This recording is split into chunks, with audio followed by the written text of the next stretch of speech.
സംസ്ഥാനത്ത് Oommen Chandy RSS Vellappally കൂട്ടുകെട്ടാണെന്ന് CPIM PB അംഗം പിണറായി വിജയൻ. ഉമ്മൻചാണ്ടിക്ക് വേണ്ടത് ഭരണ തുടർച്ചയും RSSന് വേണ്ടത് അക്കൗണ്ട് തുറക്കലാണെന്നും പിണറായി വിജയൻ പറഞ്ഞു. വെള്ളാപ്പള്ളിയുടെ പാർട്ടിയിൽ ഭരണഘടന തയ്യാറാക്കുന്നത് രാജൻ ബാബു ആണെന്നും വിഷയം UDFൽ ചർച്ചയ്ക്ക് വന്നപ്പോൾ ഉമ്മൻചാണ്ടി തടഞ്ഞെന്നും പിണറായി വിജയൻ പറഞ്ഞു. ഉമ്മൻചാണ്ടി വെള്ളാപ്പള്ളി കൂട്ടുകെട്ടിന്റെ തെളിവാണ് SNDP നോമിനികൾ രാജിവെക്കാത്തത് എന്നും പിണറായി വിജയൻ കോഴിക്കോട് പറഞ്ഞു. ഞങ്ങളുടെ പ്രതിനിധി PV കുട്ടൻ ചേരുന്നു. കുട്ടൻ, മറ്റെന്തൊക്കെ കാര്യങ്ങളാണ് അദ്ദേഹം പറഞ്ഞത്? അരുൺ, സംസ്ഥാനത്ത് ഇപ്പോൾ രൂപപ്പെട്ടിരിക്കുന്ന പ്രത്യേക രാഷ്ട്രീയ കാലാവസ്ഥയിൽ മുഖ്യമന്ത്രി ഉമ്മൻചാണ്ടി നിർണായകമായ ഒരു പങ്ക് വഹിക്കുന്നുണ്ട് എന്നാണ് CPIM പോളിറ്റ് ബ്യൂറോ അംഗം പിണറായി വിജയൻ ആരോപിച്ചിരിക്കുന്നത്. ഇവിടെ SNDP RSS ബന്ധത്തിന് പിന്നിൽ ഉമ്മൻചാണ്ടിയുടെ കൈകളുണ്ട്. ഉമ്മൻചാണ്ടിയുടെ അനുഗ്രഹത്തോടുകൂടിയാണ് ഇത്തരമൊരു നീക്കം നടക്കുന്നത്.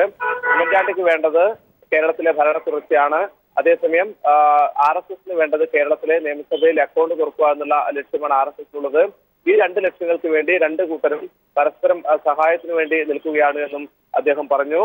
ഇതിന്റെ സൂചനയാണ് പല ഘട്ടങ്ങളിലായി UDF യോഗത്തിനകത്ത് അടക്കം നടന്ന ചർച്ചകൾ ഇതാണ് ലക്ഷ്യമാക്കുന്നത്. കാരണം KPCC പ്രസിഡന്റ് VM സുധീരനെതിരെ വെള്ളാപ്പള്ളി നടത്തിയ രൂക്ഷമായ ആരോപണങ്ങൾ ഉന്നയിച്ചപ്പോൾ അതിനെതിരെയുള്ള ഒരു വിമർശനം പോലും UDF യോഗത്തിൽ ഉണ്ടായില്ല. ചില നേതാക്കൾ വിമർശനങ്ങൾ ഉയർത്താൻ ശ്രമിച്ചപ്പോൾ മുഖ്യമന്ത്രി ഉമ്മൻചാണ്ടി ഇടപെട്ട് ആ വിമർശനങ്ങളെ തടയുകയായിരുന്നു. അതുപോലെ തന്നെ UDFലെ പ്രധാന ഘടകകക്ഷിയുടെ നേതാവായ രാജൻ ബാബുവാണ് SNDPയും RSSും തുടങ്ങാൻ വേണ്ടി പോകുന്ന പുതിയ രാഷ്ട്രീയ പാർട്ടിയുടെ ഭരണഘടന തയ്യാറാക്കുന്ന ഉപദേശ സമിതിയിൽ അംഗമെന്നും അദ്ദേഹം പറഞ്ഞു. ഇതൊക്കെ സൂചിപ്പിക്കുന്നത് ഇത്തരത്തിൽ ഉമ്മൻചാണ്ടിയുടെ പങ്കാണ് എന്നാണ് പിണറായി വിജയൻ ചൂണ്ടിക്കാട്ടിയിരിക്കുന്നത്.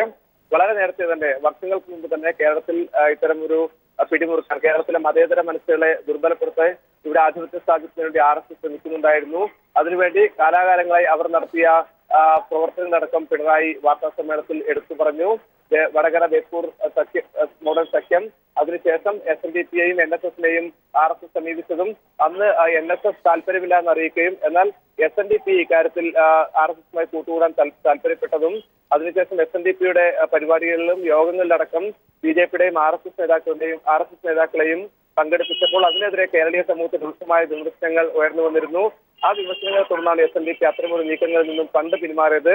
എന്നാൽ ഇപ്പോൾ നരേന്ദ്രമോദി അധികാരത്തിലെത്തിയപ്പോൾ RSS ആ പ്രവർത്തനം തുടരുന്നുണ്ടായിരുന്നു. അതുകൊണ്ട് തന്നെ ഇപ്പോൾ RSSന്റെ വലയിലേക്ക് SNDPയെ കൊണ്ടുപോകാൻ വേണ്ടി വെള്ളാപ്പള്ളി നടേശൻ ശ്രമിക്കുകയാണ് എന്നും അദ്ദേഹം പറഞ്ഞു. പല സാഹചര്യങ്ങളെയും ഇതിനുവേണ്ടി ഉപയോഗപ്പെടുത്താൻ ഉമ്മൻചാണ്ടി തയ്യാറാവുന്നുണ്ട്. എന്നാൽ കോൺഗ്രസിനകത്തെ മതനിരപേക്ഷ മനസ്സുകളും കേരളത്തിന്റെ പൊതുസമൂഹവും ഈ നീക്കങ്ങളിൽ നിന്നും തന്നെ അംഗീകരിക്കാൻ വേണ്ടി പോകുന്നില്ല എന്നും പിണറായി വിജയൻ കൂട്ടിച്ചേർത്തു. വരുന്ന പഞ്ചായത്ത് തെരഞ്ഞെടുപ്പിൽ LDF ഒറ്റക്കെട്ടായി മുന്നേറുകയാണ്. സീറ്റ് വിഭജന കാര്യങ്ങളടക്കം പൂർത്തിയായിക്കൊണ്ട് തെരഞ്ഞെടുപ്പിന് വളരെ ആത്മവിശ്വാസത്തോടെ നേരിടുന്നു. എന്നാൽ മറുഭാഗത്ത് UDF ആകട്ടെ ശിഥിലമായി കൊണ്ടിരിക്കുകയാണ്. തെരഞ്ഞെടുപ്പ് ചർച്ചകൾ പോലും പൂർത്തിയാക്കാൻ പറ്റാത്ത സാഹചര്യത്തിലാണ് UDF നേതൃത്വമുള്ളത് എന്നും പിണറായി കുറ്റപ്പെടുത്തിയായിരുന്നു.